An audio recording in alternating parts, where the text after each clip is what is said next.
Right Huzurabad MLA Kaushik రెడ్డికి bail మంజూరైంది. Kaushik Reddy remand report ను కొట్టివేస్తూ కరీంనగర్ కోర్టు బెయిల్ ఇచ్చింది. ఎమ్మెల్యే సంజయ్ పై దాడి కేసులో కౌశిక్ రెడ్డికి బెయిల్ మంజూరైంది. 25,000 రూపాయల 2 పూచీకత్తులు సమర్పించాలని కోర్టు ఆదేశించింది.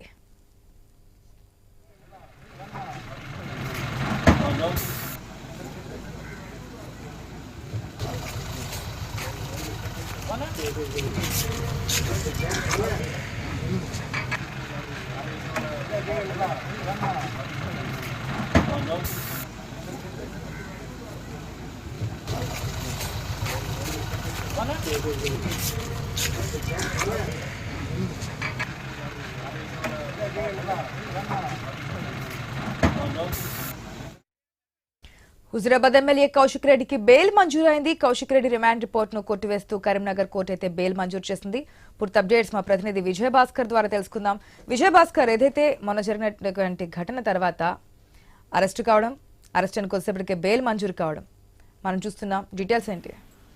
దాదాపు 13 గంటల ఉత్కంఠకు తెరపడిందనే చెప్పుకోవచ్చు. నిన్న సాయంత్రం 8:30 గంటల ప్రాంతంలో రాష్ట్ర రాజధాని హైదరాబాద్ లోని చెక్ పోస్ట్ వద్ద, జుబ్లీ చెక్ పోస్ట్ వద్ద అదుపులోకి తీసుకున్నారు కరీంనగర్ పోలీసులు. అనంతరం 4 కేసులు నమోదు చేయగా 12 సెక్షన్లు పెట్టినటువంటి తరుణంలో అనేక విమర్శలు వెల్లువెత్తాయి. మాజీ మంత్రులు, మాజీ ఎమ్మెల్యేలు పెద్ద ఎత్తున కూడా విమర్శలు ఎత్తిపెట్టారు.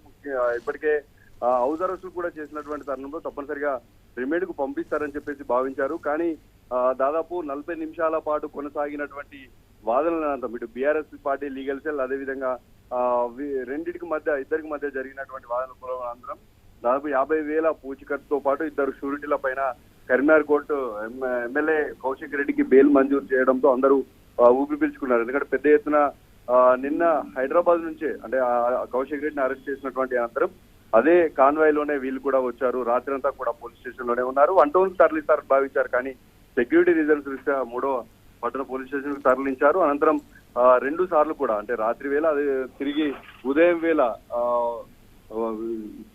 వైద్య పరీక్షలు కూడా చేసినటువంటి తరుణంలో అక్కడి నుంచి విమర్శలు కూడా వచ్చాయి లీగల్ సెల్. ఎందుకంటే ఎమ్మెల్యే ఉన్నటువంటి వ్యక్తిని హాస్పిటల్ కి తరలించి వైద్య పరీక్షలు చేయించాలి తప్ప పోలీస్ స్టేషన్ కే వైద్యులను తీసుకొచ్చి ఎలా తీసుకొస్తారనేటువంటి అనేక సందిగ్ధాల, అనేక ఉత్కంఠ మధ్య దాదాపు 13 గంటల నిరీక్షణ అనంతరం అయితే ఈ రోజు బెయిల్ రావడంతో అందరూ ఊపిరి పీల్చుకున్నారు. అయితే ఆ కోర్టుకు సంబంధించి ఇప్పటికే కొన్ని షరతులు కూడా పెట్టింది. ఇతని షూరిటీ ఇవ్వడంతో పాటు 50,000 పూచికత్తు కూడా షూరిటీని పెట్టింది. నిన్న నుంచి కూడా కౌశిక్ రెడ్డి చెప్తున్నా ఉన్నారు, దానికి తప్పనిసరిగా బెయిల్ వస్తుంది, నేను బయటకు వస్తాను, మళ్ళీ పోరాటం చేస్తాను ప్రభుత్వం పైన అని చెప్పేసి వాళ్ళు చెప్తా ఉంటే, మరోవైపు కాంగ్రెస్ పార్టీ కూడా పోరాటాలు చేయాలి తప్ప వ్యక్తిగతమైనటువంటి విమర్శలకు దిగడం సరికాదు అని చెప్పేసి కూడా దాదాపు, ఎందుకంటే ఆదివారం రోజు సమీక్ష సమావేశంలో జరిగినటువంటి గొడవ అనంతరం ఉమ్మడి కరీంనగర్ జిల్లా వ్యాప్తంగా ఇటు బీఆర్ఎస్ పార్టీ శ్రేణులు, అటు కాంగ్రెస్ పార్టీ శ్రేణులు అనేక విమర్శలు, అనేక ఆరోపణలు, ప్రత్యేక విమర్శలతో పాటు నిరసన కార్యక్రమాలకు కూడా పిలుపునిచ్చినటువంటి తరుణంలో నిన్న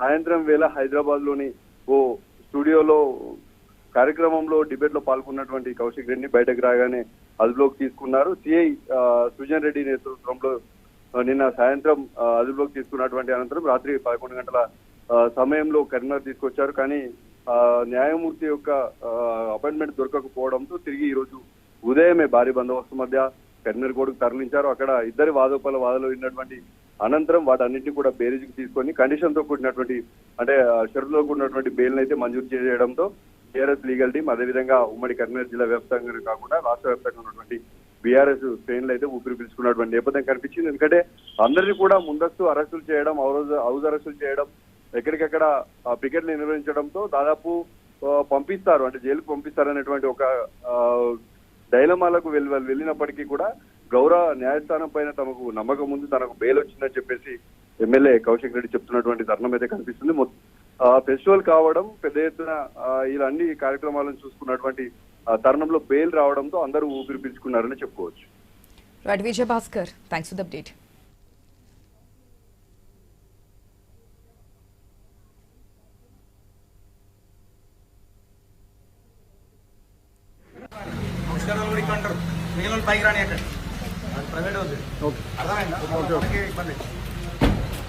జై తెలంగాణ. ఎటు పరిస్థితుల్లో ఇట్లాంటి అక్రమ అరెస్టులకి భయపడేది లేదు. ఖచ్చితంగా రేవంత్ రెడ్డి గారిని ప్రశ్నిస్తూనే ఉంటాం. ఖచ్చితంగా అడుగుతూనే ఉంటాం. ఎట్టు పరిస్థితిలా భయపడే ప్రసక్తి లేదు. కూడా ఇక్కడ అంటారు మిగిలిన పైకి రాని అక్కడ అది ప్రైవేట్ ఉంది. అర్థమైందా? ఇబ్బంది. జై తెలంగాణ.